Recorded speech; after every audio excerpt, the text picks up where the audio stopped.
Halo semuanya, ketemu lagi sama gue Tommy dan balik lagi di segmen Mokel, modif keyboard lah.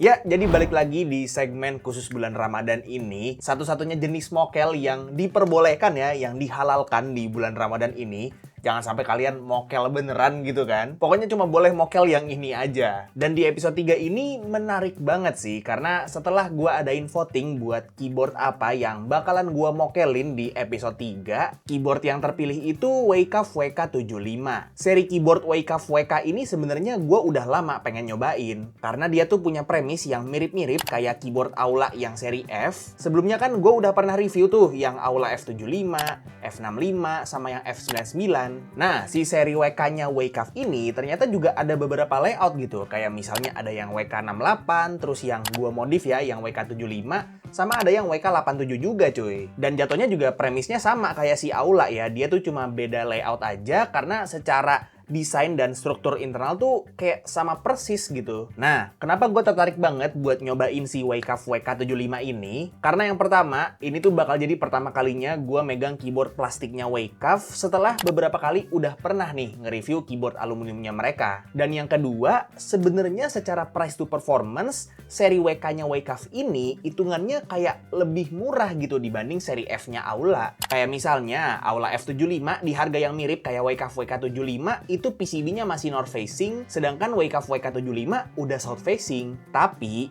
ternyata setelah nyobain dan ngoprek keyboardnya Wacom, ada beberapa pertimbangan tambahan sih. Jadi langsung aja biar kalian juga tahu ya tentang si keyboard Wacom WK75 ini.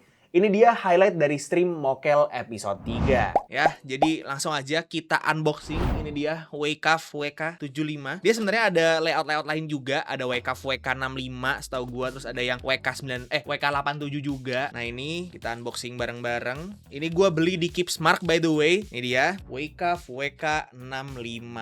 Kayak begini bentukannya. Sumpah, ini one to one sama Aula F75 nggak sih? Iya nggak sih? Cuma beda warna doang nggak sih? Ya kan? Cuma ini nih, ada kalau di Wacom ada ininya nih, kayak indikator caps lock nih kayaknya ya, sama indikator ngecas. Sisanya sama persis sama Aula pak, knobnya sama, ininya blokernya sama, nggak exploded, sama, sumpah sama. Ini juga kayak gini juga ya Aula ya, si apa namanya bagian ininya kayak dongle holdernya, switch-switchnya. Dia ada Mac mode juga kalau misalnya buat Mac OS, cuman kayaknya sih dia nggak compatible sama VIA, jadi gua nggak tahu apakah softwarenya ada buat Mac OS juga atau enggak. Tapi intinya dia ada Mac mode, triple mode koneksinya ya. Dan ini harganya cuma 600 ribuan aja. Bahkan mungkin kalian bisa dapat di harga 500 ribuan kalau dapat voucher marketplace ya, kayak misalnya Double Date atau Payday Sale gitu, bisa dapat di 500 ribuan aja. Ini gue beli di 600 kecil kalau nggak salah. Jadi murah banget ya untuk sebuah keyboard full build yang ya premisnya sih Toki dari lahir. Tapi sebenarnya ini cuman kayaknya sih secara struktur dalam, struktur internal tuh rada beda sama si Aula F75. Karena seinget gue, Aula F75 itu suaranya lebih kenceng, lebih Toki ya. Ini kayak kurang Toki sih kalau menurut gue ya. Kalau menurut gue nih Tokinya kayak, gue kira tuh bakal kayak Toki brutal, tobrut foam board gitu, tapi jujur aja ini lebih kalem suaranya. Apakah dari switchnya, apakah dari struktur internalnya, gue kurang tahu. Makanya kita hari ini kita oprek bareng-bareng, dan sekalian nanti gue pakein switch yang judulnya sih switch creamy, tapi nanti kita lihat aja ya. Ini dia dapat kabel juga di paket pembeliannya, dan udah ya, nggak ada yang lain lagi. Oh, sama 2-in-1 cooler sama manual, nggak dapat extra keycaps ataupun extra switch sama sekali.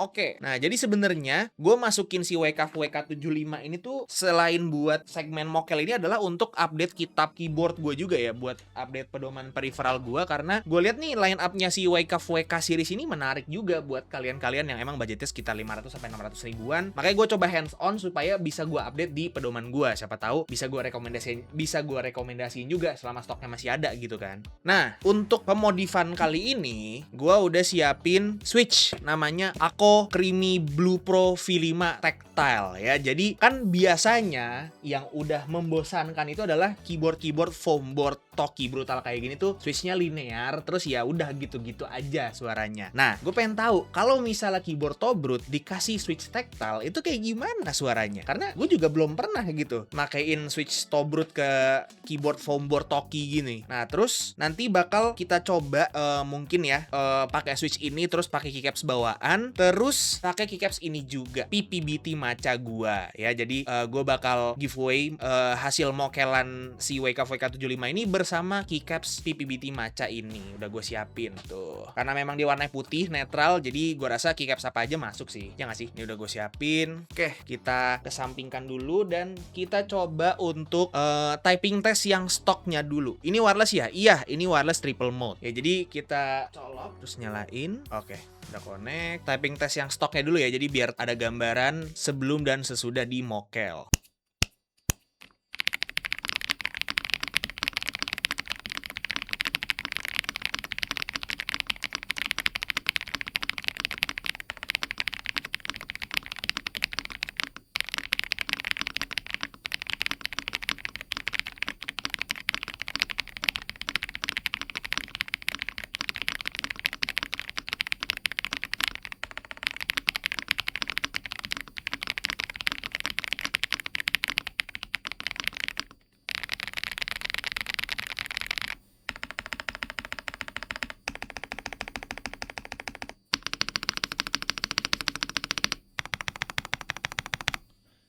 Ya, tipis banget ya suaranya ya. Bukan yang toki brutal gitu ya. Ini belum di mod. Ini masih yang stoknya. Jadi buat perbandingan.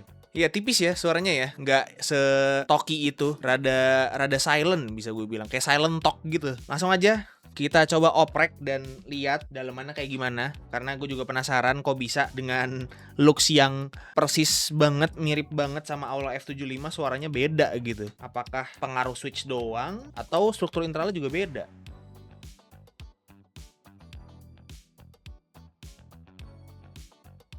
Oke. Udah ya. Sepertinya sudah bisa kita bongkar. Ini cuman gue sebel nih sama switch on off yang kayak begini. Kalau dibongkar tuh gue ngeri patah. Soalnya timeless 65 gue udah patah switchnya, jadi nggak bisa gue jual. Oh, never mind. Ini bagus. Ini bagus karena dia switchnya kebawa ke top case. Artinya nih kayaknya daughterboardnya di top case deh. Jadi nggak perlu khawatir never mind. Nggak jadi. Ada di sini ternyata switchnya. Nah ini rawan patah nih. Ini kayak gini rawan patah nih. Nggak jadi gue puji. Nggak jadi gue tarik kata-kata gue. Rawan patah tuh switch kayak gitu tuh. Kayak timeless 65 anjir. Pasti nggak sedikit lah orang-orang yang punya pengalaman sama kayak gue. Ketemu keyboard yang switchnya kayak begitu dibongkar. Sebenarnya bukan pas ngebongkarnya patahnya, tapi pas lagi masang ulang. Lupa diposisiin lagi ininya, switch ininya, on off-nya. Jadi kedorong sama ininya, sama bagian sininya kedorong terus patah deh. Nih top case-nya. Apa yang beda sama Aula F75 dia di struktur internalnya? Ada daughterboard, dia pakai ribbon ya, bukan pakai JST cable. Soalnya gue males sama ribbon kayak gini, kadang-kadang rada ribet aja masangnya, lebih ribet daripada JST cable. Oh, ada JST cable-nya ke knob. Kayaknya beda ininya ya, PCB foam-nya ya, beda bahan PCB foam-nya. Dia ada silikon weight, baterai di bawahnya. Ini kenapa silikonnya kayak ada sobek-sobek gitu, Jir? Kenapa ini silikonnya kayak begini? Kayak ada lembaran-lembarannya gitu. Ya ini gasket mount by the way, dia. Sama ya standar lah. Oke, jadi ini PCB-nya, dia flex cut ya, flex cut. Mungkin ini juga salah satu alasan kenapa suaranya nggak keluar, tapi kayak Aula juga flex cut deh. Ada kayak yang ininya nih, plastik ini, IXP sheet ya, sama plate foam. Dan plate foamnya kayaknya pakai EVA nih. Mungkin ini salah satu alasan kenapa suaranya, apa ini poron ya? Tapi kok kayak flimsy banget, kayak enteng banget. Nggak kayak poron gitu, lebih ke EVA. Tapi kayaknya plate foamnya memang beda sih, plate foamnya beda. Coba kita ganti switch. Jadi yang Ako tadi tuh, apakah ngaruh? Ini gue paling males sebenarnya kalau ada lembaran-lembaran kayak gini ya, mau balikin masang lagi itu ribet gitu jadinya. Oh ya, by the way, ini kita pakai switch ini namanya Ako Creamy V5 tactile ya, switch tactile. Nah kita coba apakah ngaruh ke suaranya. Oh iya, ini juga PCB-nya udah south facing ya, jadi di harga yang sama kayak Aula F75 dia udah south facing. Kalau nggak salah kan Aula F75 itu yang south facing yang versi Pro-nya ya. Apa yang versi apanya gitu, apa yang Max gitu gue lupa. Yang Aula F75 biasa tuh masih north facing. Kalau ini udah south facing nih.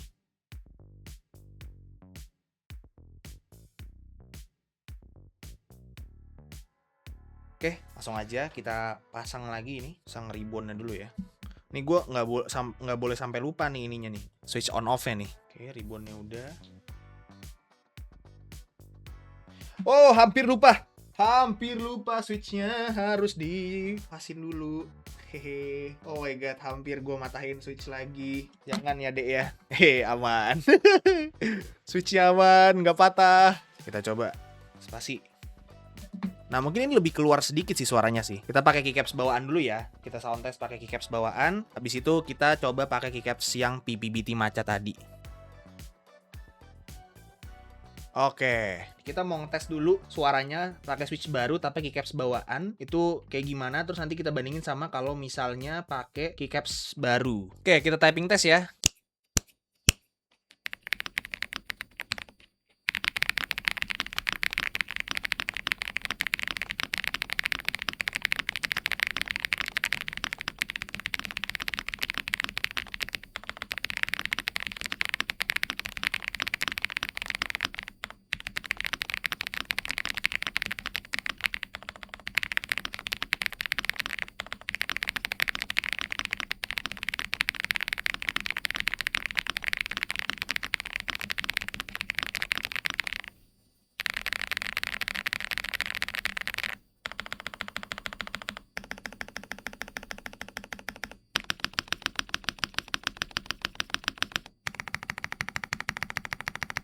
Oke, jadi itu dia untuk typing test.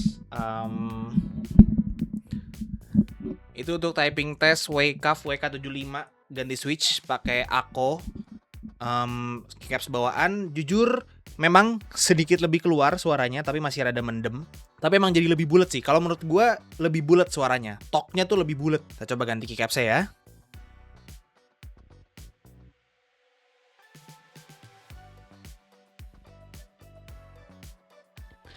Ini kita pasangin keycaps press play PPBT Maca ya. Ini keyboard karena warnanya putih jadi harusnya masuk-masuk aja.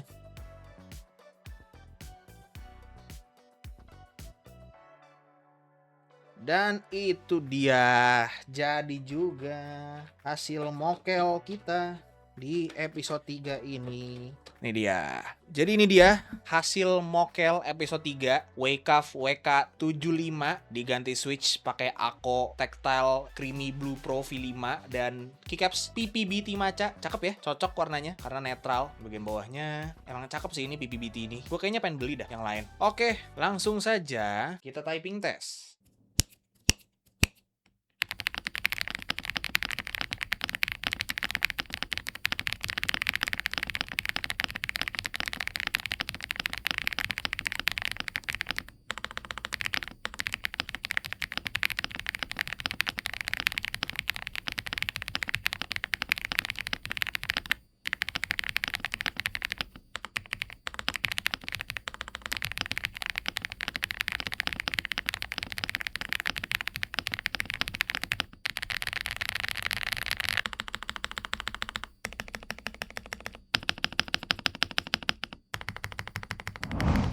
Oke, jadi itu dia untuk highlight string dari Mokel episode 3 ya. Gimana? Menurut kalian di harga 500-600 ribuan lebih worth it beli Wacaf WK series atau Aula F series? Coba komen di bawah.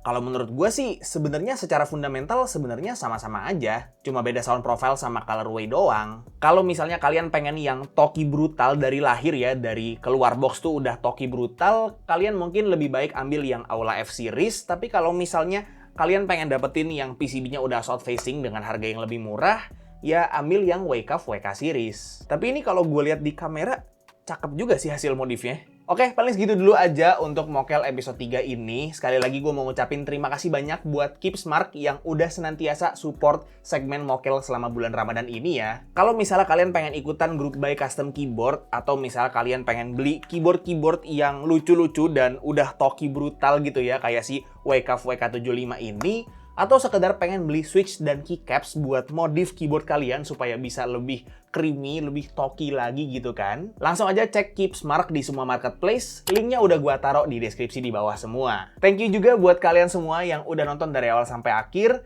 dan kita bakal ketemu lagi di Mokel episode selanjutnya. Like kalau kalian suka videonya, dislike kalau nggak suka, dan jangan lupa untuk subscribe supaya kalian nggak kelewatan video gue yang selanjutnya. Kita ketemu lagi di video selanjutnya. It's me by Tommy, and as always, peace out.